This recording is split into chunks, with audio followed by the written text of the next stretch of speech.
آ گئے. کل شب عاشور ہے. خیال رکھیے گا. کچھ آداب شب عاشور کے ہیں اور کچھ عاشور کے ہیں.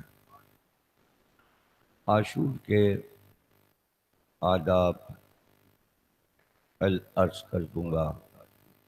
آج شب عاشور کے چند آداب عرض کر دوں. جیسے کہ روز میں آتا ہوں، آپ حضرات مجلس سے پہلے اور مجلس کے بعد مصافحہ کرتے ہیں، ہاتھ ملاتے ہیں. شب عاشور ہاتھ نہیں ملاتے. عاشور کے دن بھی سلام بھی منع ہے اور مصافحہ بھی منع ہے. خیال رکھیے گا. تاریخیں ایسی ہیں، بات ایسی ہے کہ سوا ذکر حسین کے کچھ اچھا ہی نہیں لگتا. شب عاشور جاتے ہیں عزا خانوں میں، اور جتنے بھی عزا خانے ہو سکیں سب جگہ جائیے. عزا خانے کھلے ہوتے ہیں، زیارت کیجیے. اگر انتظام ہے وہاں تو شمع بھی جلائیے، چراغ روشن کیجیے، خوشبو بھی کیجیے، اگربتی بھی جلائیے. چراغ اور شمع اب روشنیوں میں سائنسی دور میں جب بلب لگے ہیں تو شمعوں کا کیا کام. لیکن شمع اس لیے جلاتے ہیں کہ حسین تم نے شب عاشور اپنے خیمے کا چراغ بجھایا تھا، اس کی یاد میں ہم یہ چراغ روشن کر دیں. تمہارے گھر کے چراغ بجھائے گئے تھے، ہم اکبر و قاسم کی یاد میں اور محمد کی یاد میں تا قیامت تمہارے چراغ روشن رہیں. یہ ایک دعا ہے. خاموش دعائیں ہوتی ہیں، دعا نہیں مانگتے. امام حسین سے شب عاشور جا کر یہ نہیں کہتے ہم کو یہ دے دیجئے، ہماری یہ دعا ہے، ہماری یہ دعا ہے. امام سے پوچھا گیا ایسا کیوں ہے؟ آپ نے فرمایا اگر کوئی تم پر بہت مہربان ہے دوست تمہارا اور وہ تمہاری مدد کرتا ہے، تمہیں کچھ دیتا ہے، لیکن ایک دن تم اس کے گھر گئے، پتہ چلا اس کا باپ مر گیا ہے، گھر میں سفیدہ بچھی ہے. تم گئے تو اپنی ضرورت سے تھے، لیکن تم اس سے کہہ نہ سکے کہ مجھے کچھ پیسوں کی ضرورت ہے یا مدد کی ضرورت ہے، اس لیے کہ اس کا گھر غمکدہ بنا ہوا تھا. شب عاشور اب کیا مانگیں؟ رات کو کیا عالم تھا. عاشورہ اور 9 کو کہتے ہیں تاسوعا. تاسوعا کے معنی ہے 9 محرم کو حسین نرگہ آدھا میں گر گئے.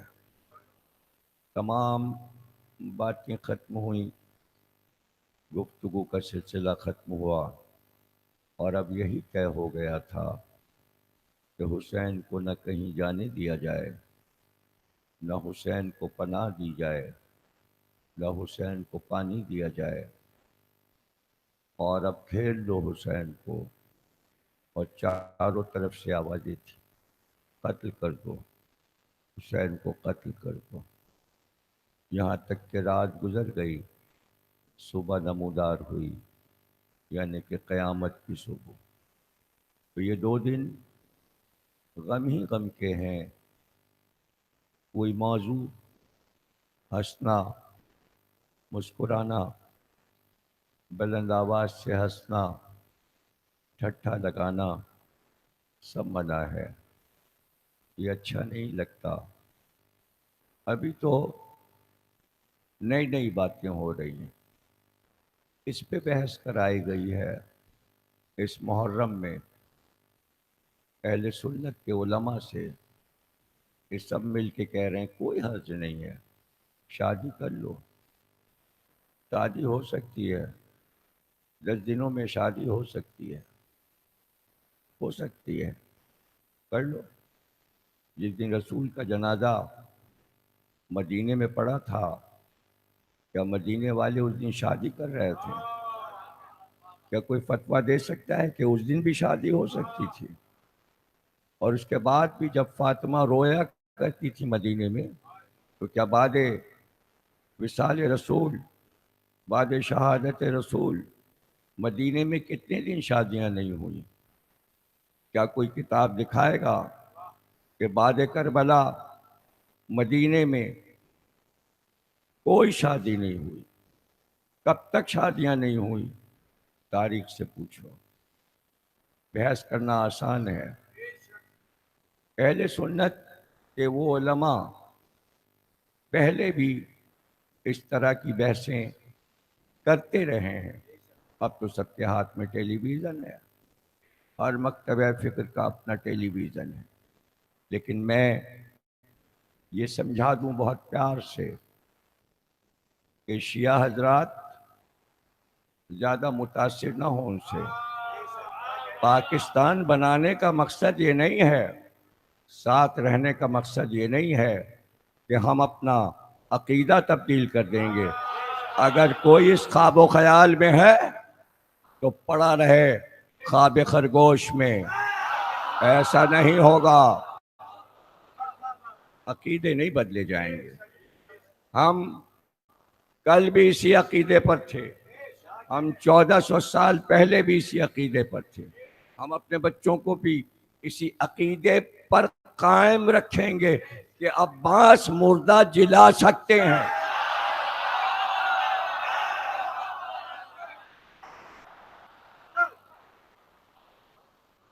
عباس نہیں، وہ تو تھے ہی ولی، ان کے پاس ولایت علی کا ورثہ تھا۔ بھائی 4 باب الحوائج ہیں، ایک جناب مسلم، ایک عباس، ایک موسی کاظم، ایک علی اصغر۔ عباس کی ماں ام البنین بھی باب الحوائج۔ باب الحوائج کا مطلب یہ ہے کہ کبھی حاجت رد نہ ہو، نہیں ہوتی، تو جب مردہ لے کے جائیں گے تو کیسے حاجت رد ہو جائے گی؟ نہیں ہوتی۔ وہ تو کہیے کہ اللہ نے شیعوں کو عمر خضر عطا کی ہے، مرتے ہی نہیں، مرے تب نہ عباس کیا جلانے لے جائے۔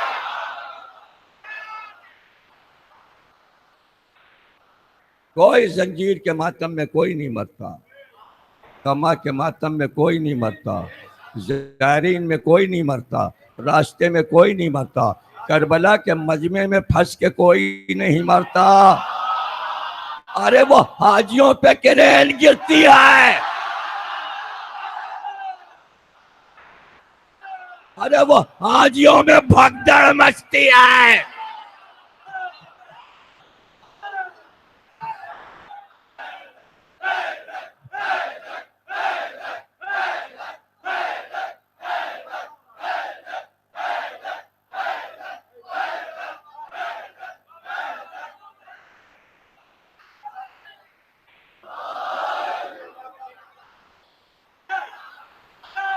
ارے سیاست وہاں ہوگی جہاں آپ نے اپنے سر کا تاج سقیفے کو بنایا ہے۔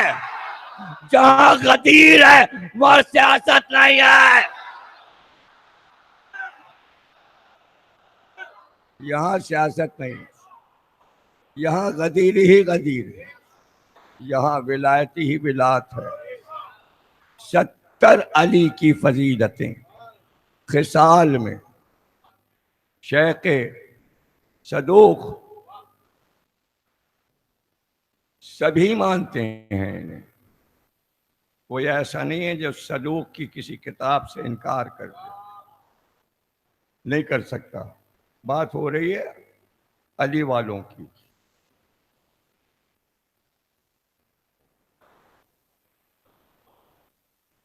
ہم پہنچے تھے اس منزل تک 21ویں فضیلت کہ میں علم کا شہر ہوں، علی اس کا دروازہ ہے۔ اس کے بعد 22ویں فضیلت حسن اور حسین کو اللہ نے اپنے نور سے خلق کیا۔ 23ویں فضیلت مولا کائنات فرماتے ہیں یہ ہے کہ رسول خدا نے مجھے اپنی حیات میں اپنی انگوٹھی، زرہ، کمر کا پٹکا عطا کیا اور اپنی تلوار میرے گلے میں حمائل کی، جبکہ آپ کے تمام اصحاب وہاں موجود تھے اور میرے چچا عباس بھی وہیں پر تھے، مگر اللہ نے ان سب کو چھوڑ کر صرف مجھے یہ شرف بخشا۔ مولا کائنات فرما رہے 24ویں فضیلت یہ ہے کہ اللہ نے اپنے رسول پر یہ آیت نازل کی، یا ایھا الذین آمنوا اذا ناجیتم رسولا فقدموا بین یدی نجواکم صدقہ۔ اے مومنو، جب اس رسول کے کان میں کوئی بات کہنا چاہو تو سرگوشی سے پہلے کچھ صدقہ دے دیا کرو۔ سورہ مجادلہ آیت 12۔ تو میرے پاس ایک دینار تھا جسے میں نے 10 درہم کے عوض تبدیل کرا لیا، لہذا میں جب بھی آپ سے سرگوشی کرتا تو اس سے پہلے 1 درہم صدقہ کر دیتا، جبکہ بخدا مجھ سے پہلے یا میرے بعد آپ کے کسی صحابی نے ایسا نہیں کیا۔ تو اس پر اللہ نے آیت اتاری، کیا تم لوگ اس بات سے ڈر گئے کہ کان میں بات کرنے سے پہلے خیرات کر لو؟ جب تم اتنا سا کام نہ کر سکے اور خدا نے تمہاری توبہ قبول کر لی۔ سورہ مجادلہ آیت 13۔ تو کیا گناہ کے علاوہ بھی کسی چیز سے توبہ ہوتی ہے؟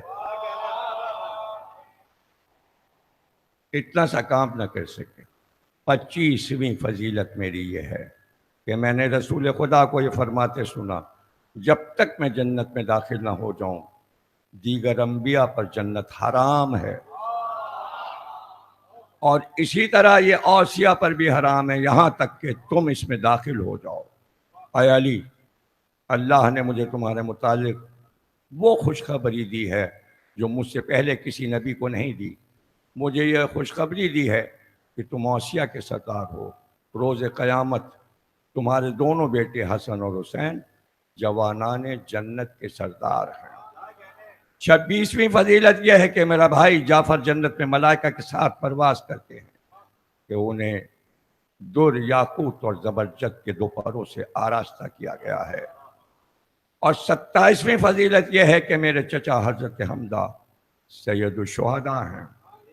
28ویں فضیلت یہ ہے کہ رسول خدا نے فرمایا، اللہ نے تمہارے متعلق مجھ سے ایک وعدہ فرمایا ہے کہ وہ اس کی مخالفت نہیں کرے گا۔ اس نے مجھے نبی بنایا اور تمہیں وصی بنایا، نیز میرے بعد تمہارے ساتھ میری امت ایسا ہی سلوک روا رکھے گی جیسے حضرت موسیٰ کے ساتھ فرعون نے کیا، لہذا تم صبر سے کام لو اور اللہ کے حساب میں ڈال دو یہاں تک کہ تم مجھ سے آ ملو۔ جو تم سے دوستی رکھے اس سے میں دوستی رکھوں گا، جو تم سے دشمنی کرے اس سے میں دشمنی کروں گا۔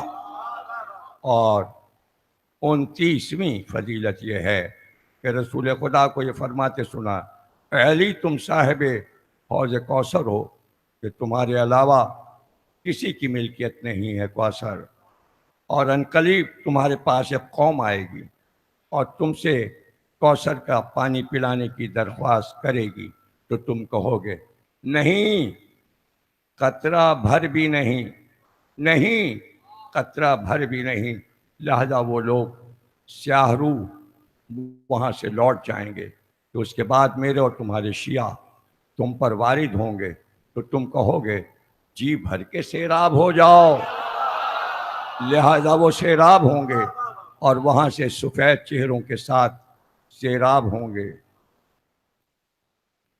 ظاہر ہے کہ قرآن میں بھی اس کا ذکر ہے کہ کوثر پر وہ کون سا گروہ ہے جو وارد ہوگا، اور اس کا بھی ذکر ہے کہ علی والے کس طرح آئیں گے۔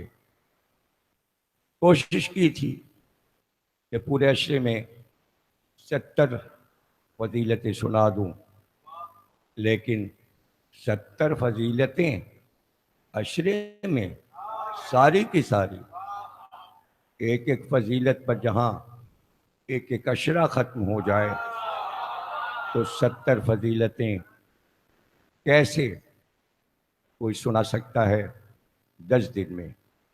بس عرض یہی کرنا تھا۔ ظاہر ہے کہ اب کل کی تقریر ہے اور اس کے بعد شام غریباں، لیکن یہ عرض کر دوں کہ اللہ نے صرف انسان نہیں بنائے، اس کی اور بھی مخلوقات ہیں، اس کی اور بھی مخلوقات ہیں اور لاکھوں مخلوقات ہیں۔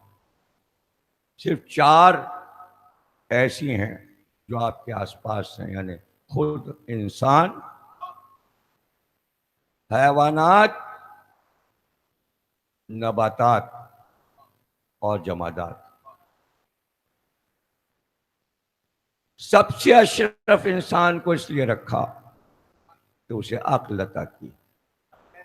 یہ سب منطق اور فلسفہ ہے بیچ بیچ میں، اس لیے تاکہ آپ یاد رکھیں۔ مجھے معلوم ہے آپ کو میری باتیں یاد رہتی ہیں، اور وہ جو علم سے پیاس بجھاتے ہیں ان کے لیے تحفہ، اور جو ابھی پرائمری کلاس میں بھی نہیں پہنچے ان کے لیے بھی، جنہیں 20 برس کے بعد تقریر ملتی ہے۔ ابھی جب وہ پیدا ہوئے ہوں گے تب میں نے تقریر کی ہوگی حضرت عباس کے معجزات، اب وہ ہو گئے 20 برس کے، وہ سمجھے کل ہی ہوئی ہے۔ اب اس کا تو کوئی علاج نہیں ہے نا، بھئی جو پڑھ چکے اب اس پہ کیا بحث، اس پہ بحثیں ہو چکی، وہ ہو گئے 20 برس کے، پوری دنیا میں ہو چکی، سب صاحبان علم کر چکے بحث، بہت بحثیں ہو چکی، آپ کو نہیں پتا۔ شکایتیں لکھی گئیں لکھ لکھ کے، عربی میں ترجمے ہوئے مجلسوں۔ آیت اللہ خوئی اللہ مقامہ کو لکھ کر پورا عشرہ میرا چھپا ہوا موجود ہے، قرآن کی قسمیں اور حروف مقطعات جدے میں پڑھا تھا، کیونکہ وہاں تو سبھی عربی داں تھے۔ ابھی جو عرب جاتا ہے آفس میں کام کرنے اسے عربی آ جاتی ہے، تو سبھی نے عربی میں تقریروں کا ترجمہ کیا، ان کا کہ ذرا بتائیے یہ مجلسیں صحیح پڑھ گئے ہیں جدے میں؟ تو آیت اللہ خوئی کا خط آیا، اس خط کا ترجمہ حجت الاسلام مولانا محسن صاحب جو کہ مارٹن روڈ میں نماز جمعہ پڑھاتے تھے انہوں نے کیا، اور وہ خط میں نے ضمیر حیات میں شائع کیا، جس میں انہوں نے کہا میں نے تمام تقریریں پاکستان کے ذاکر کی سنی، ایک ایک لفظ ان کا صحیح ہے اور آیات کی تفسیر بالکل درست ہے۔ خط چھپا ہوا کتاب میں موجود ہے، عربی کا خط بھی موجود ہے، ترجمہ بھی موجود ہے۔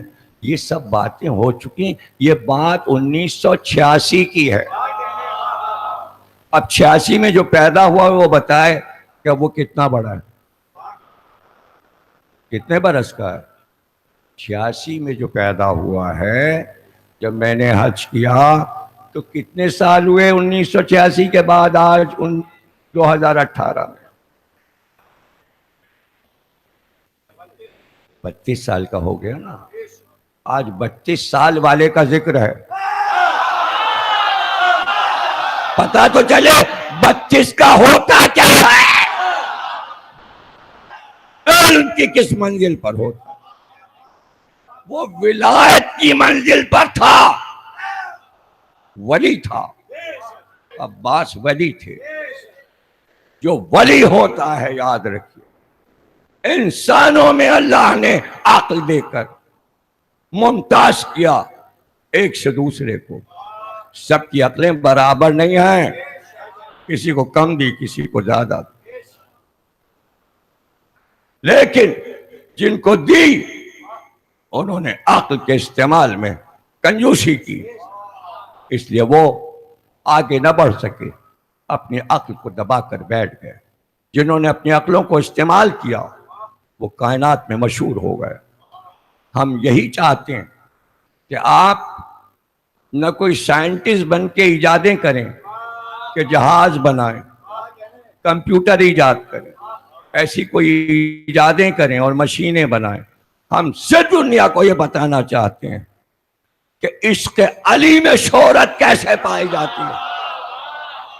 ہمارا ایک ہی کام ہے کہ 1400 برس پہلے جس سے عشق کیا تھا، محبت، وہ آج تک برقرار ہے، ورنہ محبتیں زیادہ دن نہیں چلتی۔ دنیا کی محبتیں ختم ہو جاتی ہیں وہیں تک جہاں تک زندہ ہے۔ ادھر دم نکلا اور اس کے پاس سے ہٹ گئے، پھر غیر ہی جنازہ اٹھاتے ہیں،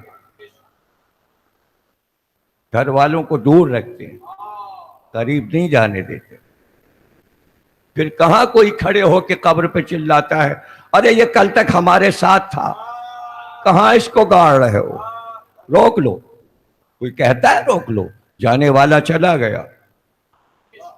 محبتیں اس کی رخصت ہو گئیں۔ کتنا وہ چاہتا تھا، ماں ہو، باپ ہو، کوئی بھی ہو، دادا ہو، دادی ہو، واہ رے علی اور علی کا گھرانہ۔ 1400 سال ہو گئے، محبتیں ویسی ہیں۔ یہ کسی قوم نے کیا ہے؟ نہ کسی کو حکم ملا تھا، نہ موسیٰ کی قوم کو حکم ملا تھا، نہ عیسیٰ کی قوم کو حکم ملا تھا، نہ داؤد کی قوم کو حکم ملا تھا، کسی کو حکم نہیں ملا تھا کہ اس پیغمبر کے اہل بیت سے محبت کرو۔ یہ کائنات میں صرف ایک پیغمبر پر آت آئی، قُلْ لَا أَسْأَلُكُمْ عَلَيْهِ أَجْرًا إِلَّا الْمَوَدَّةَ فِي الْقُرْبَىٰ۔ اسی پہ عمل کرتے رہنا ہے۔ کربلا ایک منزل ہے، کربلا ایک راز الہی ہے، راز الہی ہے، معجزہ ہے۔ جو اس کی برکتیں لینا چاہے برکتیں لے سکتا ہے۔ راز ہر ایک کو کیسے پتا چلے گا کہ واقعہ کیوں ہوا؟ اس لیے کہ اللہ کا راز ہے کربلا۔ اس لیے کہ کبھی یہ سوچنا کہ بغیر کربلا کے توحید زندہ نہیں ہو سکتی تھی، کوئی اور طریقہ بھی ہو سکتا تھا۔ نہیں، ایسے کہنے کو تو یہ والی دنیا ہی نہ بناتا، اس طرح کے انسان ہی نہ بناتا، ظالموں کو پیدا ہی نہ ہونے دیتا، فرعون و حامان و شداد و نمرود کو دنیا میں آنے ہی نہ دیتا، شیطان کو چھوڑتا ہی نہ، شیطان کو قید کر دیتا۔ سب اس کے اختیار میں تھا، ہر کسی کی مجال۔ قرآن میں آیت ہے، ہم نے یہ کیوں کیا تم ہم سے پوچھو گے؟ تم ہم سے پوچھو گے کہ ہم نے یہ کیوں کیا اور یہ کیوں کیا اور یہ کیوں کیا؟ تمہیں کیا حق ہے ہم سے پوچھنے کا؟ تم ہماری مخلوق ہو، اللہ کہتا ہے ہم خالق ہیں۔ تمہیں تسلیم سر کو جھکائے رکھنا ہے۔ کس کو کیا رتبہ دے دیا تم ہم سے پوچھو گے، اور تم اس میں شکوک پیدا کرو گے۔ چاہنے والوں کی تعداد زیادہ ہے، دل میں شک ڈالنے والوں کی تعداد کم ہے، لیکن چند لوگ اپنے شر کو پھیلانے میں کمال رکھتے ہیں۔ ایک ہی تو ہے شیطان، اور کروڑوں پہ حکومت کر رہا ہے۔ تو بچنا کیسے؟ محبت علی سپر بن جاتی ہے. اور پھر یاد رکھیے گا یہ بہانے نہیں چلیں گے کہ ایسی چیزیں اور ایسے کام نہ کرو کہ غیر اقوام میں مذاق اڑے. عمار، مقداد، سلمان، ابو ذر، جابر بن عبداللہ انصاری، ان سب نے رسول اللہ سے بیعت کی تھی اور پورے عرب نے بیعت کی تھی. لیکن عرب میں اور ان میں فرق ہے بیعت کرنے میں. سارے عرب نے یہ ہاتھ رکھ کر کہا تھا اللہ ایک ہے، آپ اللہ کے رسول ہیں، آپ کے تمام احکامات پر ہم عمل کریں گے، جو جو آپ نے حکم دیا ہے ہم اس پر عمل کرتے رہیں گے، ہم اسے واجب سمجھتے ہیں، ہم اسے فریضہ سمجھتے ہیں. لیکن عمار، مقداد، ابو ذر، سلمان، قمبر، جابر بن عبداللہ انصاری نے بیعت کرتے وقت کہا تھا اللہ ایک ہے، آپ اللہ کے رسول ہیں، آپ کے بتائی ہوئی ہر بات پر ہم عمل کریں گے، آپ کے بعد ہمارے ولی علی ہیں، ہم آپ کے بعد علی کو امام مانتے ہیں.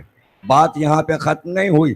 اس کے بعد بیعت کرتے ہوئے آخری جملہ ان سب نے یہ کہا تھا کہ ولایت علی پر، محبت علی پر اگر کوئی ہمیں ملامت کرے گا تو ہم ملامت کرنے والے سے ڈریں گے نہیں. تو تم یہ بتاؤ کہ صرف امت بننا چاہتے ہو یا سلمانو، ابو ذرو، مقدادو، عمارو، قمبر بننا چاہتے ہو؟ اس لیے کہ اگر محبت میں حسین کی اور حسین کے گھرانے کی محبت میں کوئی یہ کہے یہ غلط ہے، یہ مذاق اڑتا ہے، یہ نہ کرو، یہ نہ کرو، یہ نہ پڑھو، تو کیا ہم ڈر جائیں؟ ہم ڈر جائیں؟ ہم چھوڑ دیں؟ نہیں. جس چیز کا چاہے مذاق بنا لے. انہوں نے پورے مذہب کا مذاق، ہمارے دین کا مذاق بنا لیا، کافر ہیں اور کافر ہیں اور کافر ہیں. تو کیا ہم ڈر گئے ان کی ملامت سے؟ کیا ہم نے ڈر کے ان سے کہا ہاں بھیا کلمہ پڑھوا لو ہم مسلمان ہیں؟ ارے تمہارے کفر کے الزام کو قبول کیا اور رہے، بھاگے نہیں، بھاگے نہیں. اور یہ بھی پلٹ کے نہیں کہا ارے احسان مانے پاکستان کی آبادی، اور کبھی بیٹھ کے اکیلے میں یہ سوال کرے اپنے آپ سے یہ کیسی قوم ہے جس کے لیے دیواروں پہ لکھوا دیا گیا کہ شیعہ کافر ہیں. ذرا سوچنا ہمارے ایک بچے نے بھی پلٹ کر تم کو کافر نہیں کہا.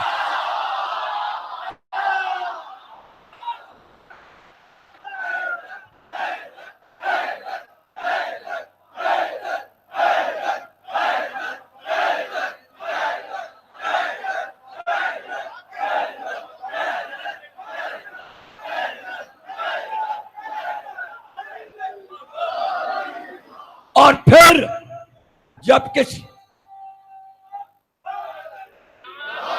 کسی فیصلے پہ پہنچ جانا، ٹھنڈے دل سے سوچنا یہ کیسی قوم ہے. ہم الزام لگاتے رہے، کیا ان کے پاس دیوار پوت کے سفیدہ کالا رنگ نہیں تھا؟ جس کے پاس اتنا رنگ ہے کہ کالے کپڑے گزوں اور تھانوں میں بک جاتے ہیں، اور کتنا فائدہ ہوتا ہے کپڑا بیچنے والوں کا. تو ہمارے پاس اتنا سا کالا رنگ نہیں ہے کہ ہم بھی دو چار آدمی پکڑ کے پیسے دیتے جاؤ تم بھی دیوار پہ لکھاؤ. جواب میں جس کو چاہتے کافر لکھ دیتے. بنوری ٹاؤن کے فتوے چھپوا دیے گئے، کافر ہیں. تو کیا ہمارے پاس کاغذ نہیں تھا، قلم نہیں تھا؟ تو کبھی سوچنا تو، پھر سوال کا جواب تمہیں ملے گا نہیں، ہم بتائیں گے۔ جواب ہم بتائے دے رہے ہیں کہ کیوں نہیں پلٹ کر ہم نے کافر کہا، اس لیے کہ ہم اپنے 12 اماموں کی بتائی بات پر اتنا عمل کرتے ہیں کہ علی سے لے کر مہدی تک کسی امام نے مسلمانوں کو کافر کا فتویٰ نہیں دیا۔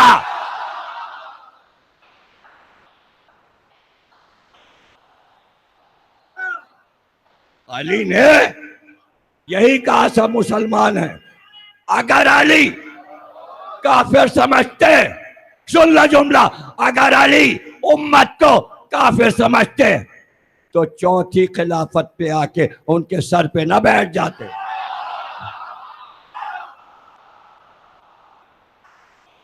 کاش امت اس بات کو سمجھ سکے۔ حسن نے ٹھوکر مار دی تخت و تاج کو، مگر معاویہ کو کافر نہیں کہا۔ یزید نے حسین سے بیعت طلب کی تھی، لیکن حسین نے پلٹ کر یہ نہیں کہا کافر ہو گیا ہے۔ یزید کا کفر تو بعد میں بن نوری ٹاؤن نے ثابت کیا، شفیع کاروی نے ثابت کیا، احتشام الحق نے ثابت کیا، دیوبندیوں اور بریلویوں نے فتوے دیے یزید کافر ہے۔ ہم کو فتوے نہیں دینا پڑے، ہمیں فتویٰ دینے کی کیا ضرورت تھی؟ امام زین العابدین نے کسی کو کافر نہیں کہا۔ 5ویں امام، 6ویں امام، 7ویں امام، 8ویں امام، 9ویں امام، 10ویں امام، 11ویں امام، کسی کو کافر نہیں کہا۔ اس لیے ہم بھی کسی کو کافر نہیں کہتے۔ کبھی پوچھ لینا تو پیار سے بتا دیں گے کیوں نہیں کہتے۔ ہم کافر کیوں نہیں کہتے؟ امت کو کافر اس لیے نہیں کہتے کہ ہم ہی نے تو کلمہ پڑھوایا۔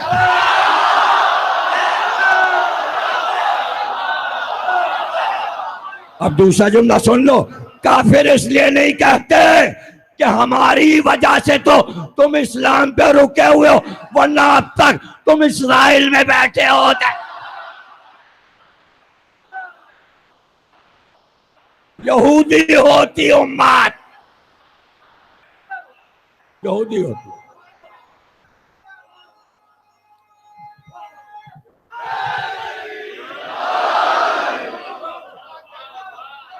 یہ باتیں سمجھے، قوم سمجھے، انہیں سمجھائیں احساس کمتری میں موت نہ آ جائے۔ کھل کے کہو کہ قرآن میں موجود ہے کہ انبیاء مرغے جلاتے تھے۔ کہاں کہاں دیکھنا ہے؟ کس کس آیت میں، کس سورے میں دیکھنا ہے؟ مرغے جلاتے تھے انبیاء۔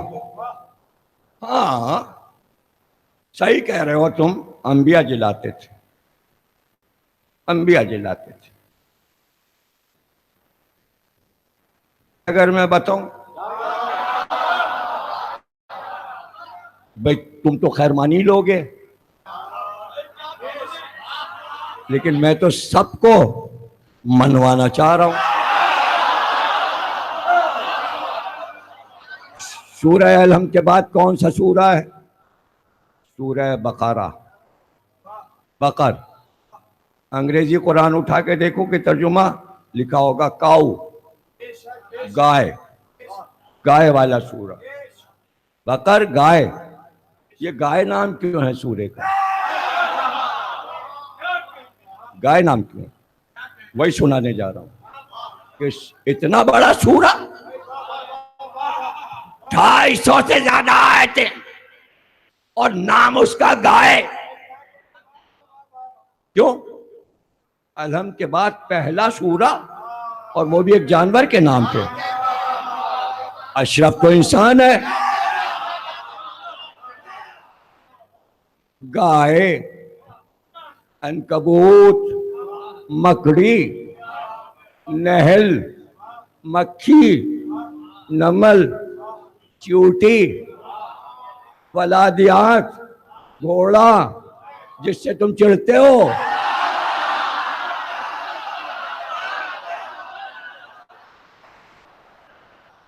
تمہارے نام پہ تو سورہ نہیں اترا. تمہاری زبان سے لفظ گھوڑا اچھا ہی نہیں لگتا، اس لیے کہ تم نام لیتے ہو گھوڑا. تو یہ تو آیت ہے، یہ تو قرآن کی آیت ہے بھیا. سورے کا نام ہے والعادیات ضبحً، دوڑتے گھوڑوں کی قسم. پڑھو پورا سورہ 30ویں پارے میں. گائے سے شروع ہوا، جانور سے، اور جانور پہ ختم ہی ہو گیا. کیڑے، چیونٹی کتنا ہے، چھوٹا سا کیڑا ہے اور اس پہ سورہ ہے. اور پورے قرآن میں کسی سورے کا نام سورہ مسلمان نہیں ہے.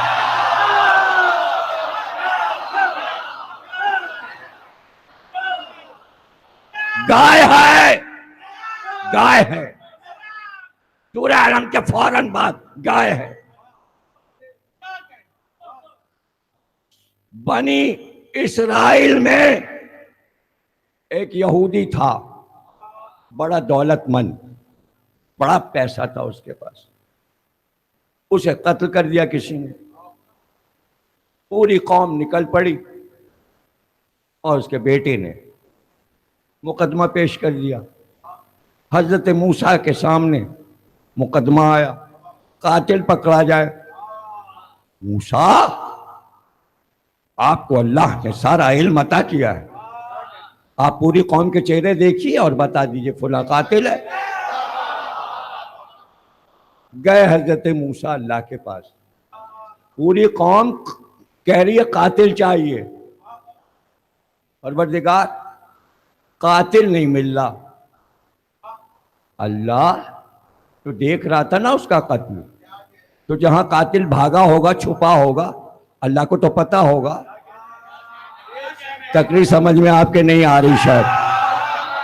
تو اللہ کہتا موسیٰ ہمیں پتا ہے قاتل کہاں چھپا ہے، وہاں چھپا جا کے پکڑ لو اور پیش کر دو. اور اس کا نام یہ ہے. اللہ نے کہا جاؤ بنی اسرائیل سے کہو ایک گائے خریدیں اور اس گائے کی قربانی کریں تو قاتل کا نام پتہ چل جائے گا. موسیٰ نے آ کے کہا بھائی گائے خریدو، ایک گائے لے لو سب لوگ قوم مل کے اور قربانی دے دو. اللہ کہتا ہے قاتل کا پتہ چل جائے گا. سورہ بقرہ، آیات قرآنی. موسیٰ نے آ کے کہہ دیا، سب بیٹھے. کہ بھائی گائے لینے کو کہا ہے حضرت موسیٰ نے. ان کا کہ یہ تو بتایا نہیں کیسی گائے. سب آ گئے.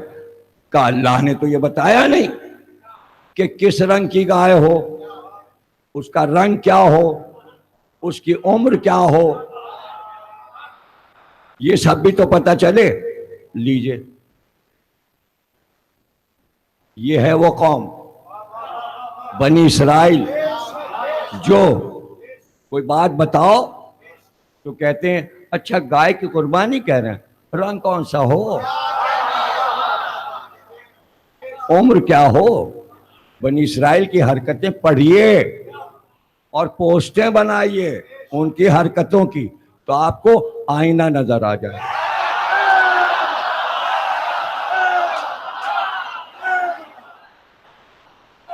صلوات پڑھیے.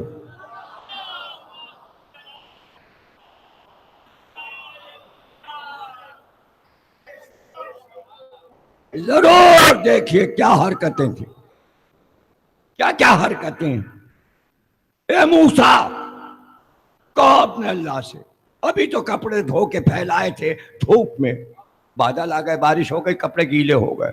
اللہ سے کہہ دو وقت بے وقت بارش نہ کرے، بتا کے بارش کیا کرے تاکہ ہم اپنا سامان اٹھا لیں تب پانی برسے. لو بھائی موسیٰ پہنچ گئے کہ قوم یہ کہہ رہی. اللہ نے کہا ہفتے کو شکار نہ ہو، شکار نہ کرنا مچھلی کا، مچھلی کا شکار ہفتے کو نہیں ہوگا. بھائی ہفتے کو شکار نہیں کرنا مچھلی کا. اچھا اللہ نے کہہ دیا یعنی اب ہم مچھلی بھی ہفتے کو شنیچر کو نہیں کھا سکتے. کہاں اللہ نے منع کر دیا. کہا اچھا. تالاب جس میں مچھلیاں تھیں وہاں سے نہریں کاٹ کاٹ کے اپنے گھر کے دروازے پہ لے آئے. اب پھنسانے تو جانا نہیں، اسی نالی سے بہتی ہوئی مچھلی ہر ایک کے گھر کے گڑھے میں آ کے گرتی تھی دروازے پہ، اٹھائی اور کھا لی ہفتے کے دن. موسیٰ نے کہا اللہ نے منع کیا؟ کہا ہم تو روڑی گئے، شکار کو منع کیا ہے، مچھلی تو خود ہی آ گئی. یہ ہے قوم کی حرکتیں، یہ ہیں بنی اسرائیل. اے موسیٰ گائے کیسی ہو؟ حضرت موسیٰ گئے کوہ طور پہ، پروردگار قوم پوچھ رہی گائے کیسی ہو؟ کہا گائے ان سے کہہ دو کہ نہ زیادہ بوڑھی ہو اور نہ زیادہ بچیا ہو، درمیانی ہو، بہت کم سن بھی نہ ہو اور بہت بڑھیا بھی نہ ہو. اسی لیے بچیا مشہور ہے، درمیانی بچیا ہو. اور رنگ کا رنگ اللہ کہتا ہے کہ زرد رنگ کی ہو، نہ رنگ زیادہ گہرا ہو اور نہ رنگ ہلکا ہو، درمیانی رنگ کی ہو. اچھا موسیٰ اب تو اللہ نے بتا دیا، اب ہم نکلتے ہیں. اب پوری قوم نکلی، گاؤں گاؤں گاؤں گاؤں. ارے بھائی دیکھو کہیں ایسی گائے ہے کہ جو درمیانی عمر کی ہو، زرد رنگ ہو، رنگ گہرا بھی نہ ہو، رنگ ہلکا ہو. چلتے چلتے چلتے گاؤں میں پتہ چلا آپ کو ایسے گائے کی تلاش ہے. وہ فلاں صاحب ہیں ان کے پاس گائے ہے. پہنچ گئے، دیکھا واقعی گائے تو بندھی ہوئی تھی دروازے پہ. دیکھ کے خوش ہو گئے، دروازہ کھٹکھٹایا، بڑے میاں نکلے. یہ گائے؟ کہاں یہ ہماری گائے. کیا مطلب ہے؟ خریدنا ہے. کہا ابھی تو میں نے تھی تو میری ہی گائے، ابھی کوئی ایک ہفتہ ہوا ہے بیٹے کے نام ہم نے لکھ دی ہے. اب میں بوڑھا ہو گیا ہوں تو میں نے ساری جائیداد بیٹے کے نام لکھ دی، یہ گائے بھی اس کے نام ہے. جب تک وہ نہ آئے اب میں تو نہیں دے سکتا اور بیچ سکتا، اس لیے کہ بھائی میری ہوتی تو میں بیچتا ہی کیوں. اب بیٹے کو نہیں پتا کہ بھائی تم لوگ آئے ہو، اتنے لوگ آئے ہو. بیٹا آئے پھر آنا تم. اب فکر مندی، پھر پہنچے. کا بیٹے کو بلائیے. 22 سال کا نوجوان لڑکا آ گیا. کتنا اچھا لڑکا تھا وہ کہ میں آپ کو کیا بتاؤں. خوبصورت حسین لڑکا. کیا بات ہے؟ ابھی اس کی اپنی قوم آئی ہے، موسیٰ کا حکم ہے کہ ہمیں اللہ نے حکم دیا ہے حضرت موسیٰ نبی کے ذریعے کہ گائے لینی ہے اور وہ گائے تمہاری ہے. کہا ٹھیک ہے ہم بیچتے ہیں گائے، ہم بیچ دیں گے. کہا کتنے میں بیچو گے؟ کہا یہ تو قیمت بعد میں ہوگی. آئے پوری قوم چلائی. کیا مطلب؟ کہا جب یہ تم حلال کر لینا تو اس کے بعد جو اس کی کھال نکلے گی اس کھال کے اندر بھر کر سونا چاہیے.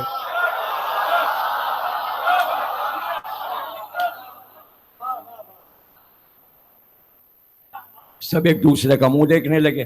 سونا تو یہودیوں کے پاس کل بھی تھا اور آج بھی ہے، اس لیے کہ بینکنگ کرتے ہیں، بینکوں کے مالک ہیں، بینکوں میں تو سونا ہوتا ہے. سونا کل بھی تھا آج بھی، اس کو بھی معلوم ہے کہ ان سب کے پاس سونا ہے.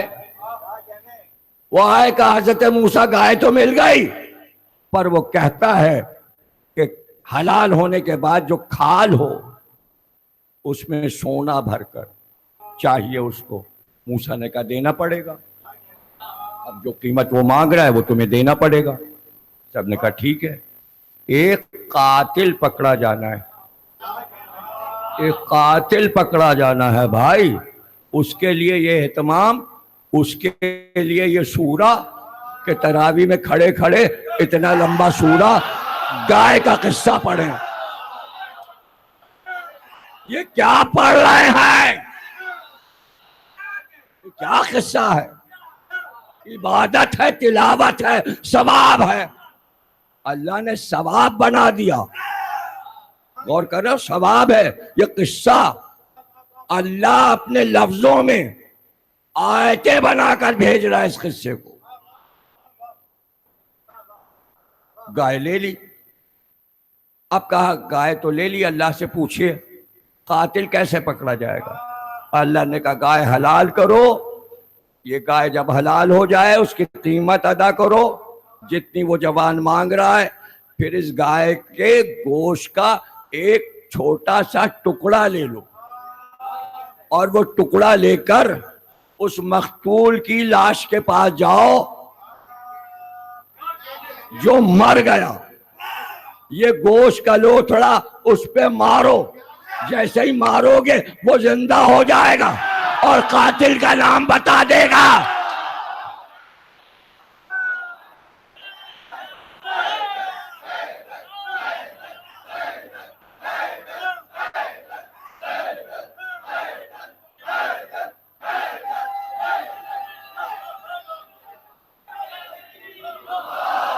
ارے بھائی، میرے بھائیوں، یہ ٹکڑا مردہ جینے والا جو ابھی پڑا، کل پوسٹر بنا کے ڈالو گے نا،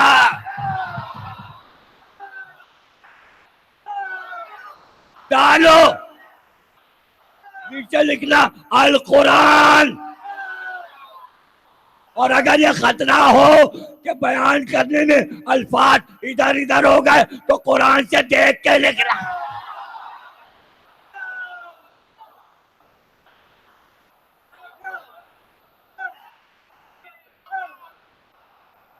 اب ترجمے تو الگ الگ ہیں، لفظیات تو الگ الگ ہو جائیں گے، سب کے لفظ ایک تھوڑی ہے ترجمے میں۔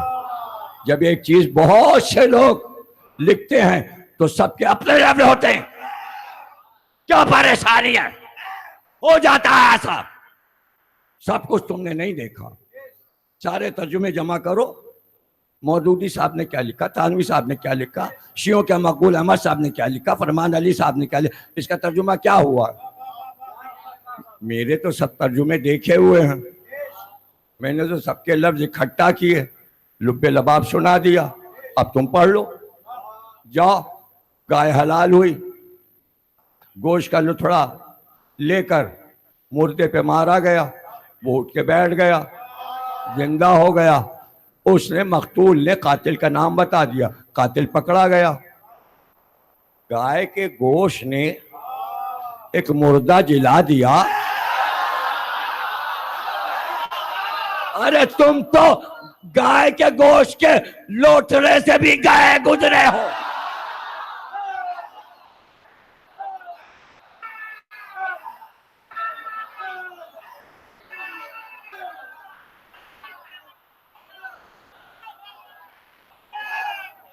جلا دیا۔ اب آئی تفسیر، حضرت رسول خدا سے لے کر مولا علی اور امام محمد باقر علیہ السلام تک پوچھا گیا کہ وہ 22 سال کا لڑکا جو تھا، اللہ نے اس کو اتنی دولت ایک گائے کے سلسلے میں کیوں دلوائی؟ تو سب نے تفسیر یہ بتائی کہ وہ 5 وقت کی عبادت کے بعد دن بھر آل محمد پہ درود پڑھتا تھا۔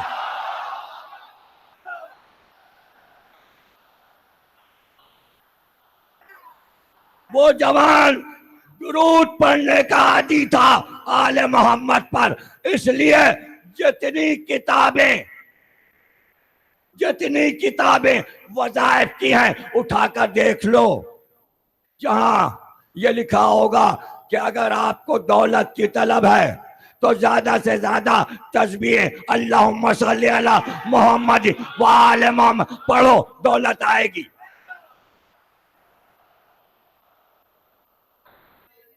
بھجوائی اللہ نے، درود پڑھتا تھا نا، دولت بند ہو گیا۔ آپ بھی پڑھیے، درود پڑھیے، تسبیح پڑھیے، کتابیں دیکھیے۔ اب قرآن کا کون سا اور قصہ پڑھوں؟ مردہ زندہ ہونے والا کوئی ایک واقعہ ہے تو پڑھتا ہی رہوں، سب میں ہی پڑھوں؟ قرآن موجود ہے اور نہ پڑھیں، اوروں سے پڑھواؤ۔ کہو حضرت عیسیٰ مردے جلاتے تھے، تعداد بتائیے پوری زندگی میں، اپنے نبوت کے دور میں کتنے مردے زندہ کیے حضرت عیسیٰ نے؟ صرف مردے تھوڑی زندہ کیے. اللہ نے کہا مٹی کے پرندے بناؤ. مٹی گوند کے پرندے بناتے تھے. کہتے تھے تم ہاتھ پھیر دو، ارے وہ مٹی کا اڑنے لگتا تھا. تفسیر میں لکھا ہے کہ وہ پرندہ جو بنا وہ ابابیل ہے. تو عیسیٰ نے بنایا، خالق بھی ہیں عیسیٰ، یعنی اپنے معجزے کے ذریعے نئی چیز بھی بنا لیتے تھے، اور مردہ بھی جلا دیتے تھے. اور سرکار سے پہلے کے آخری نبی ہیں، بنی اسرائیل کے آخری نبی. اور عیسیٰ کا معجزہ پیغمبر کو ملا. اب سرکار دو عالم نے کتنے مردے جلائے. لیکن یہ عجیب بات ہے، جب مردہ جلانے کی بات آتی تو کہتے یا علی تم آگے آؤ. اب میں کتاب کا نام بتاتا ہوں. 5 جلدوں میں کتاب ہے، عربی کی کتاب ہے. اس کا نام ہے، کہاں پہ میں نے حدیث چھوڑی تھی؟ کون سی حدیث چھوڑی تھی؟ ایک قطرہ نہیں. کیا کہا علی نے؟ تم لوگوں کو کوثر سے ایک قطرہ نہیں ملے گا، اور علی والے سیراب ہوں گے کوثر سے. اس کتاب کا نام ہے قطرہ. 5 جلدیں اور قطرہ، یعنی آل محمد کی مدح کا ایک قطرہ. سمندر نہیں سنا رہا، قطرے میں سے بھی ایک حصہ، قطرے میں سے بھی ذرا سا. عربی میں اس کا نام ہے قطرہ. سمجھ گئے آپ؟ یہ لکھا ہوا ہے. اور اردو میں ہے معجزات آل محمد حصہ اول. کون ہے؟ علامہ سید ہاشم بہرانی اعلی اللہ مقامہ. ترجمہ حجت الاسلام مولانا محمد حسن جعفری. ادارہ منہاج الصالحین لاہور. نشانیاں اتنی بہت سی لگی ہیں، لیکن میں سنائے دیتا ہوں. سقط الاسلام یعقوب کلینی نے اپنی اسناد یعنی سند سے مستند عیسیٰ شلقان سے روایت کی کہ اس نے کہا کہ میں نے امام جعفر صادق علیہ السلام سے سنا کہ آپ نے ارشاد فرمایا کہ بنی مخزوم کے ساتھ امیر المومنین کی رشتہ داری تھی. ایک مرتبہ ایک جوان آیا،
صفحہ 456، حدیث نمبر 7، اثبات الہدایہ جلد 2 صفحہ 205، حدیث 12، بصائر الدرجات صفحہ 273، حدیث 3، کتاب مناقب ابن شہر عاشوق جلد 2 صفحہ 340، بہار بحوالہ مناقب جلد 27 صفحہ 30، حدیث 4، ثاقب المناقب صفحہ 228، ارشاد القلوب دیلمی صفحہ 284.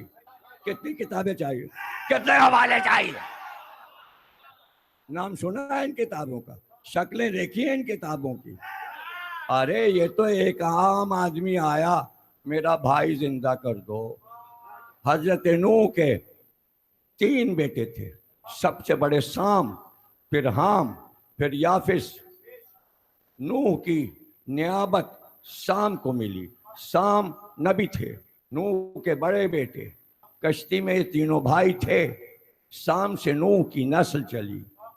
ابن شہر آشوب رقم تراز ہیں کہ علوی البصری نے اپنی کتاب میں لکھا کہ یمن سے کچھ افراد رسول اکرم کے پاس آئے اور انہوں نے کہا کہ ہم سابقہ سلاطین کی اولاد ہیں اور ہمارا تعلق آل نوح سے ہے، اور ہمارے نبی کے وسیع سام تھے، اور ان کی تعلیمات میں ایک بات یہ بھی تھی کہ ہر نبی کوئی نہ کوئی معجزہ لے کر آتا ہے، اور ہر نبی کا ایک وسیع ہوتا ہے جو اس کا جانشین ہوتا ہے۔ اب آپ بتائیں کون ہے؟ رسول نے فرمایا علی کی طرف اشارہ کر کے، میرا وسیع یہ علی ہے۔ ان لوگوں نے کہا اگر ہم ان سے یہ سوال کریں کہ وہ ہمیں سام بن نوح کی زیارت کرائیں تو کیا وہ ایسا کر سکیں گے؟ ارے بھائی سب چپ بیٹھے ہوئے ہیں، مجلس سننی ہے، منہ سے تو بولو۔ آپ ہمیں نوح کے بیٹے سام کی زیارت کرائیں گے؟ نبی اکرم نے فرمایا جی ہاں، وہ اذن خداوندی سے ایسا کریں گے۔ سرکار کا یہ میں کروں گا، علی ایسا کریں گے، رسول فرما رہے ہیں۔ پھر حضرت نے حضرت علی سے فرمایا علی نے لے کر مسجد کے اندرونی حصے میں جاؤ اور محراب کے پاس، مسجد نبوی محراب کے پاس زمین پر پاؤں کی ٹھوکر مارو۔ ارے نبی سو رہا ہے، نبی کا بیٹا ہے، اور نبی فرما رہا علی جاؤ محراب میں ٹھوکر مارو۔ حضرت علی انہیں لے کر روانہ ہوئے۔ ان کے ہاتھوں میں صحائف تھے، پیغمبروں کی کتابیں تھیں، اور انہیں لے کر مسجد کے اندر محراب پیغمبر کے قریب لے گئے، اور وہاں آپ نے 2 رکعت نماز پڑھی۔ پھر آپ نے کھڑے ہو کر زمین پر ٹھوکر ماری، زمین پھٹ گئی، اور ایک لہد اور ایک تابوت ظاہر ہوا۔ اس تابوت سے ایک بزرگ نمودار ہوئے جن کا چہرہ 14ویں کے چاند کی طرح چمک رہا تھا۔ ان کی داڑھی ان کے سینے تک تھی۔ انہوں نے سر سے مٹی جھاڑی اور علی پر درود پڑھا۔ پھر انہوں نے کہا اشہد ان لا الہ وان محمد رسول اللہ سید المرسلین وانک علی وسیع محمد سید الوسیع علی ولی اللہ انا سام بن نوح۔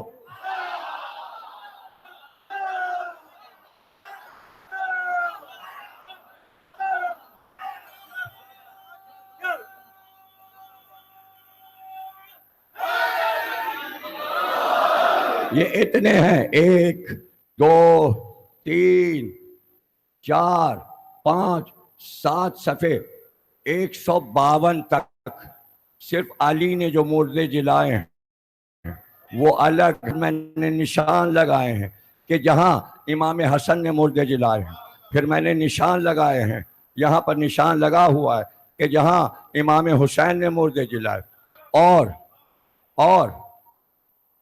زین العابدین علیہ السلام نے مردے جلائے۔ ابو جعفر طبری نے اپنی اسناد سے جابر سے روایت کی، انہوں نے کہا کہ امام محمد باقر علیہ السلام نے فرمایا کچھ لوگ امام حسن کی خدمت میں آئے اور کہا آپ کے والد علیہ السلام ہمیں معجزات دکھایا کرتے تھے، آپ بھی ہمیں کوئی معجزہ دکھائیں۔ آپ نے فرمایا اگر میں معجزہ دکھاؤں کیا تم اس پر ایمان بھی لاؤ گے؟ لوگوں نے کہا جی ہاں ہم ضرور ایمان لائیں گے۔ آپ نے ان کے لیے اذن خداوندی سے ایک مردے کو زندہ کر دکھایا۔ یہ دیکھ کر ان لوگوں نے کہا بے شک ہم گواہی دیتے ہیں کہ آپ امیر المومنین کے وسیع اور ان کے معجزات کے وارث ہیں۔ آپ کے والد بھی ہمیں اسی طرح کے معجزات دکھایا کرتے تھے۔ دلائل الامامت۔ اور کیا چاہیے؟ 2 کتابیں لاؤ، 3 کتابیں اور لاؤ۔ کتنے حوالے چاہیے؟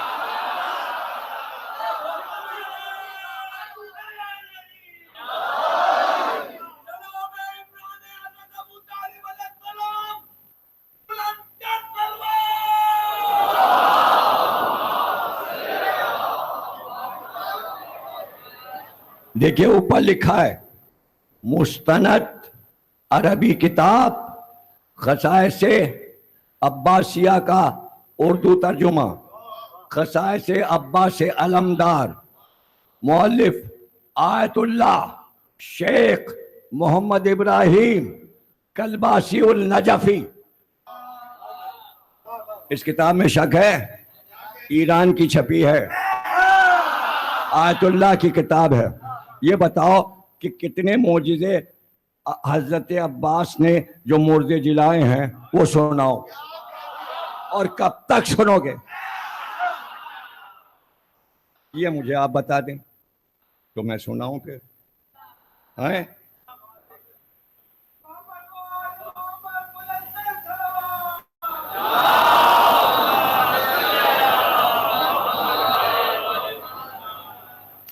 اس میں جو معجزات حضرت عباس کے مردے جلانے کے ہیں وہ سب اس میں درج ہیں۔ کیا یہ کتاب یہ پوسٹیں بنانے والے خرید نہیں سکتے؟ فقیر ہیں، کم بخت، 265 روپے کی کتاب ہے منحوس، خرید لو، اور اس میں جتنے معجزات مردے جلانے کے وہ ڈال دو، ضمیر اختر کا پیچھا خدا کے لیے چھوڑ دو، آیت اللہ کی کتاب کی پوسٹیں بناؤ۔ دیکھو یہ کتاب ہے علمدار کربلا، یہ دیکھو، یا ابو الفضل عباس، پرچم مولا عباس، حجت الاسلام علامہ عباس عزیزی، ترجمہ خانم سائقہ اسماعیل۔ سمجھ گئے؟ اس کے اندر جتنے مردے جلائے ہیں حضرت عباس نے وہ سارے کے سارے موجود ہیں، اور یہ کتاب بھی سستی ہے، اور دیکھو کتنے کی ہے بھائی، 272 روپے کی۔ یہ لے لو، اور جتنے مردوں کو عباس نے جلایا ہے وہ سب ڈال دو اس میں۔ کیا ہو گیا بھائی؟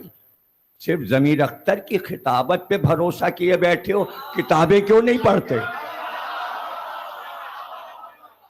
اچھا، ان کی تقریریں مفت میں مل جاتی ہیں نا، یوٹیوب پہ مل جاتی ہیں۔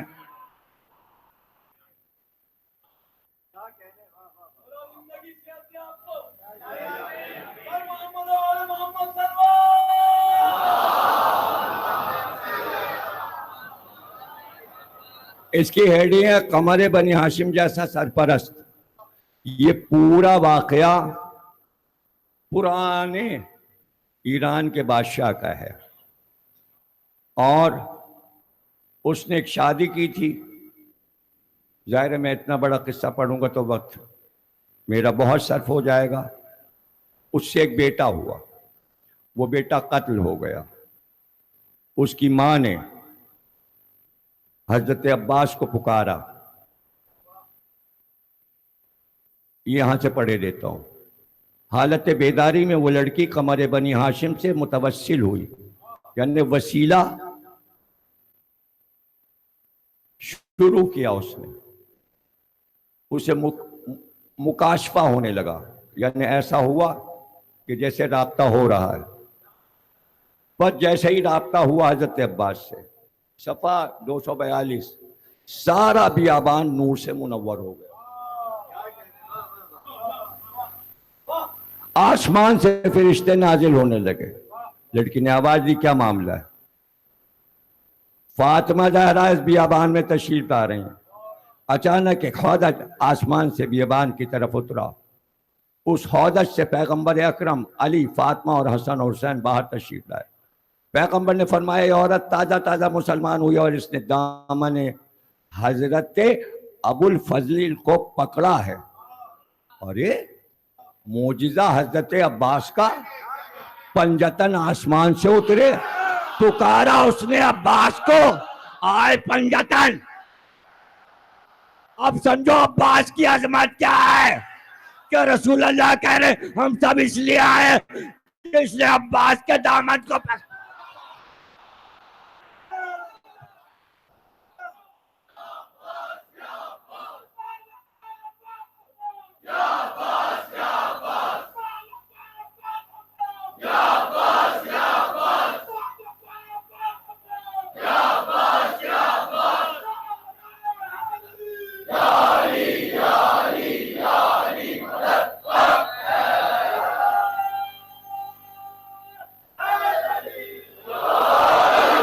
آئے اس لڑکی جس کا بیٹا تھا، جس نے حضرت عباس کو پکارا، اس کے دونوں ہاتھ کاٹ کر، اس کے دونوں پیر کاٹ کے جنگل میں پھینکا گیا تھا۔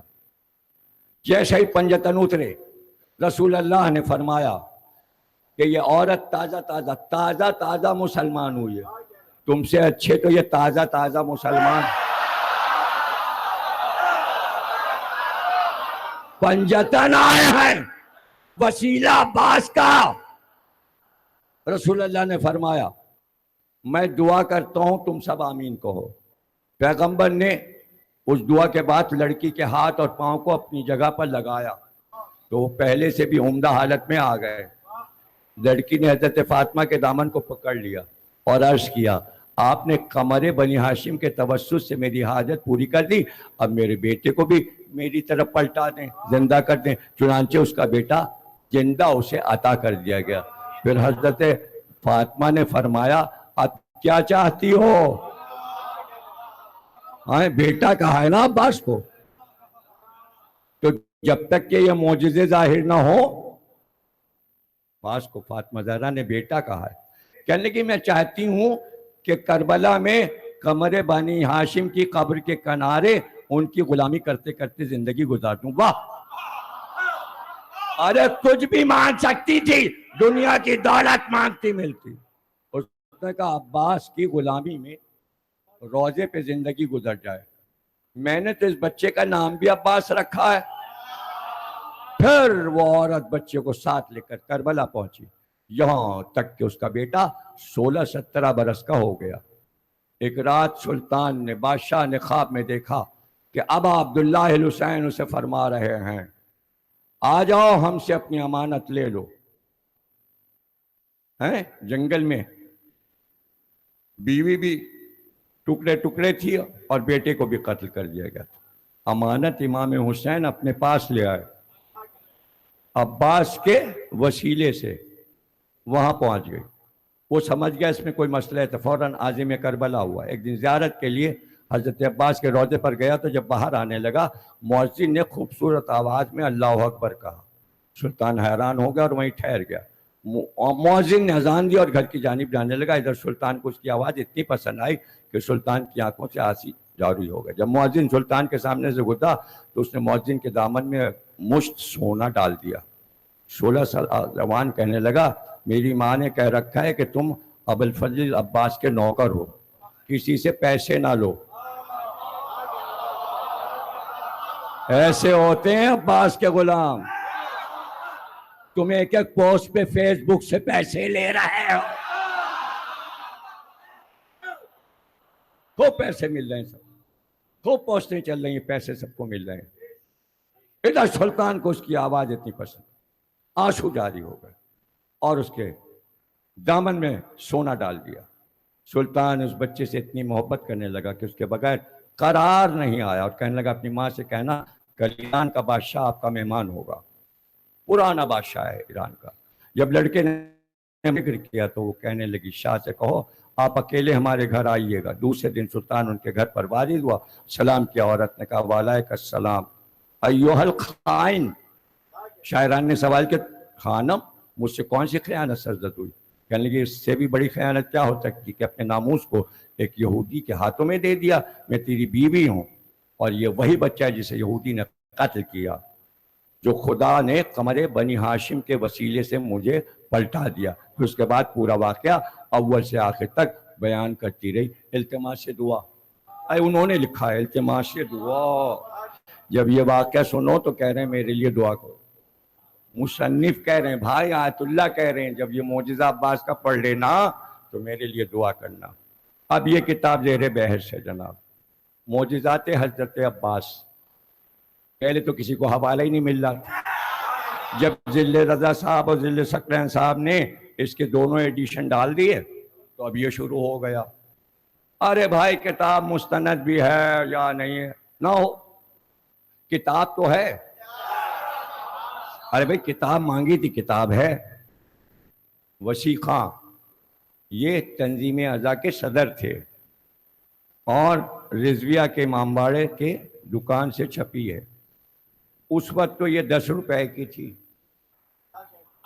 اب زیادہ سے زیادہ 150 200 کی ہوگی، لے لو لے لو، وہ ایک معجزہ تھوڑی ہے نیپال کا. ارے وہ تو زنجیر اور کما لگائی انہوں نے اور مر گئے.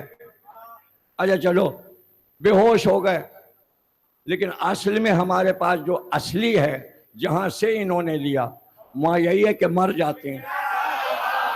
اب تم کہو گے اصلی بھی ہمیں دکھا دو، سب میں ہی دکھا دوں، میں ہی دکھا دوں. لے آؤ پورا کتب خانہ اور یہاں 14 معصومین میں ریک ویک خدا کے لیے یا ریک بنوا دو یا دوسری منزل مجھے دے دو، میں پورا کتب خانہ یہاں منتقل کر دوں اور 2-3 ملازم رکھ لوں، اور ادھر مجلس شروع ہو، 3 لڑکے یہاں سے لائن سے کھڑے ہوں اوپر تک، اور میں کہوں فلاں الماری میں فلاں کتاب رکھی ہے وہ دیجیے گا، وہ اس کو دے، وہ اس کو دے، وہ اس کو دو، وہ اس کو دے، وہ اس کو دے، یہ لیجیے کتاب. ایسا ہو کیا؟ ارے مجلس کو مجلس رہنے دو. ذرا اس منبر کی قسم، اس علم کی قسم کھا کر بتاؤ، میرے علاوہ جتنے خطیب گزرے بڑے سے بڑے، کسی سے کتاب مانگی گئی اور کسی نے منبر پہ کتاب دکھائی؟ ارے جاؤ، یہی طالب دوری موجود ہے، قسم کھا کر کہتا ہوں ان سے پوچھو کبھی آپ نے منبر پہ کتاب دکھائی؟ کوئی نہیں دکھاتا، کوئی نہیں دکھاتا. یہ میری محبتیں ہیں، یہ میری محبتیں ہیں کہ میں اس طرح کی خطابت بھی کر لیتا ہوں. بھائی یہ ہیں مولانا علی اختر صاحب امروہی، وہ کہتے کسی تعارف کے محتاج نہیں. ان کے بیٹے حسن اختر صاحب حبیب پبلک اسکول کے پرنسپل تھے.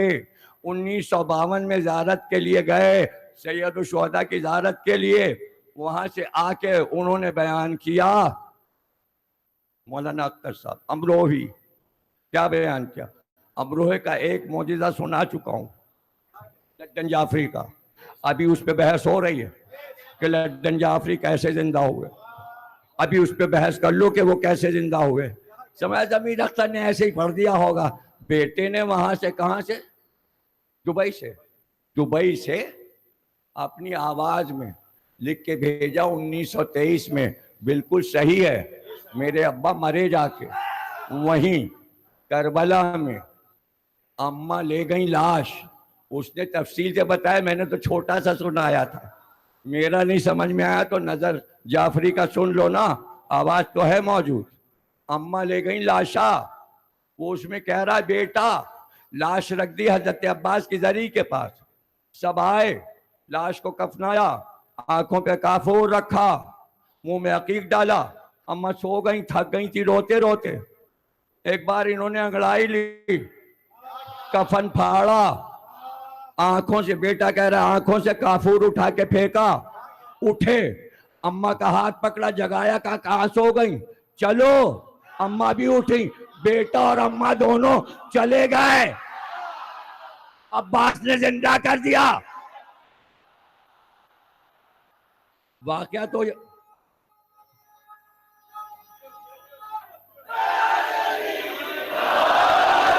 ابھی عارف رضا صاحب ابھی مجھے بتا رہے تھے کہ ابھی 15 سال ہوئے ہیں ان کے انتقال کو، 10-15 سال ہوئے.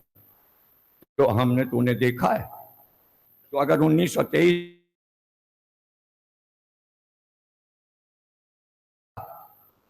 1918 میں پیدا ہوئے ہوں گے، 18 ہے، زندہ ہوتے تو 100 سال کے ہوتے.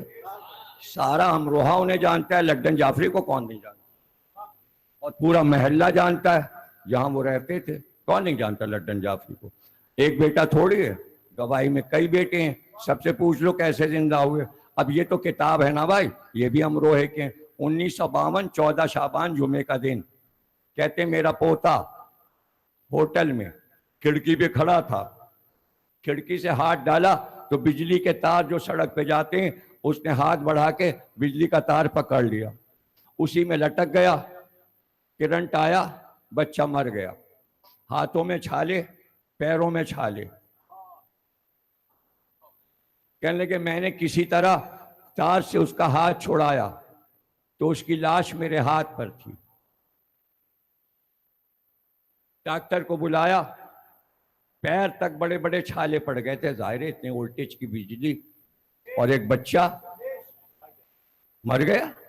ذرا سا ہلکا سا کرنٹ لگتا ہے تو آدمی مر جاتا ہے, نہ کہ بچہ اور اتنا کرنٹ. ڈاکٹر نے کہا مر گیا, آلہ لگا کے قلب دیکھ کر کہا مر گیا. وہ کہتے ہیں کہ ماں جا کے خوب روئی روضے پر, زندہ ہو گیا. اس ڈاکٹر گیا تھوڑی, ڈاکٹر بیٹھا رہا, بچے میں حرکت ہوئی, ڈاکٹر حیران ہوا, چیک کیا کہ زندہ ہے.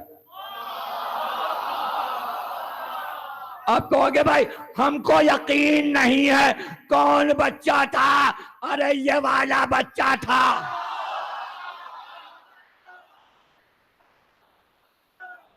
لدن جعفری تو مر گئے, ارے یہ بچہ, اس کا نام ہے حسن عباس, یہ مرا اور عباس نے اسے زندہ کر دیا. اور کتنے معجزات اس میں سے پڑھ کے سناؤں کہ عباس مردوں کو زندہ کر دیتے. ارے اپنی فکر کرو, چھوڑو یہ سب. اپنی فکر کرو. اپنی فکر کیا کریں, ہم لوگ تو زندہ ہیں.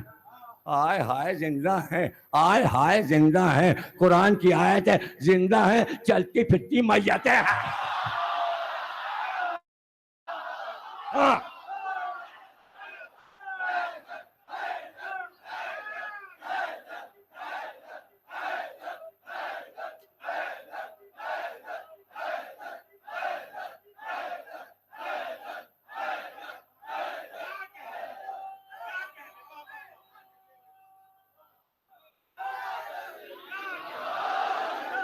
نافرمانی چھوڑو تاکہ دل میں زندگی پیدا ہو, اور جینے کا طریقہ ان علی والوں سے پوچھو. ان کی محبت عباس دیکھو کس طرح بیٹھے ہیں, فضائل عباس سن رہے ہیں. ولی تھے, علی کا بیٹا ولی تھا. ولی کی پہچان یہ ہے کہ ولی کی تلوار, ولی کا گھوڑا, ولی کا لباس, ولی کا امامہ اسی پہ ٹھیک آتا ہے جو ولی ہو. قیامت کی لڑائی صفین کی تھی, لاشوں پہ لاشیں گر رہی تھی. 16 برس کے عباس, علی نے بلایا, بیٹا ادھر آؤ. اپنا امامہ, اپنا زرہ بختر, اپنا لباس, اپنی نالین, اپنی تلوار, اپنا گھوڑا مرتجل کا عباس جاؤ جاؤ, اور شملہ لٹکایا امامے کا, اور لٹکا کر امامے کا سرا کا اس طرح جاؤ. اب جو میدان میں آئے تو قد و قامت, سینے کی چوڑائی, سب نے کہا علی ہے, علی ہے, علی.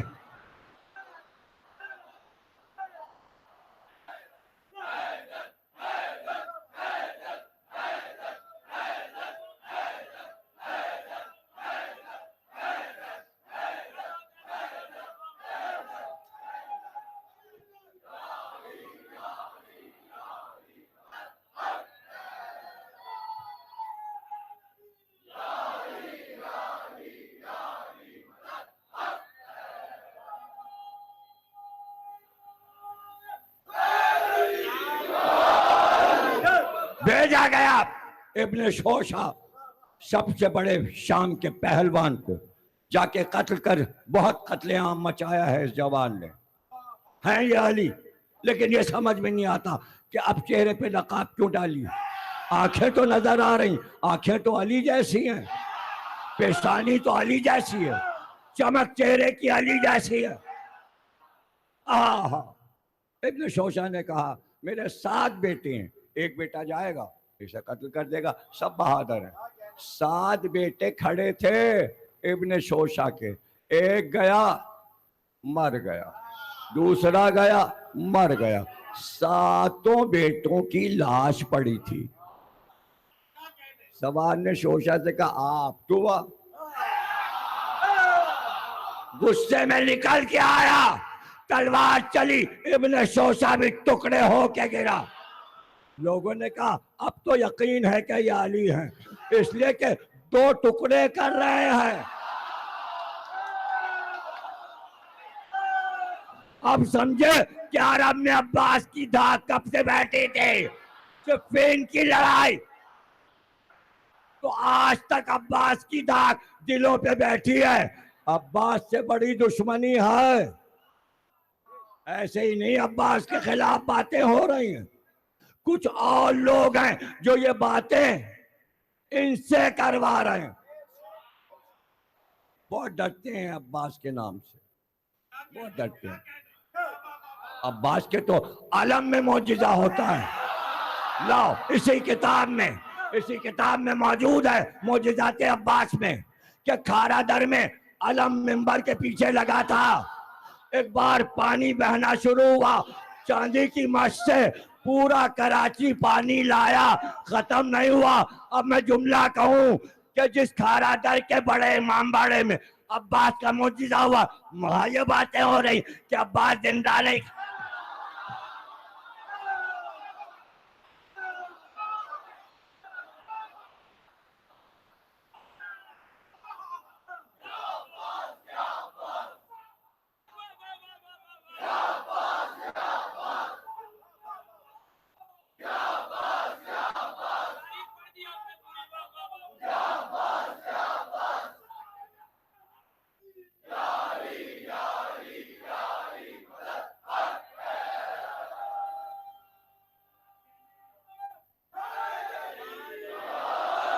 جب قتل کر چکے شوشا کو، ایک بار علی اپنا گھوڑا نکال کر باہر آئے، پورے میدان میں شور ہوا، ادھر بھی علی ادھر بھی علی، پورا میدان کہہ رہا تھا علی علی علی۔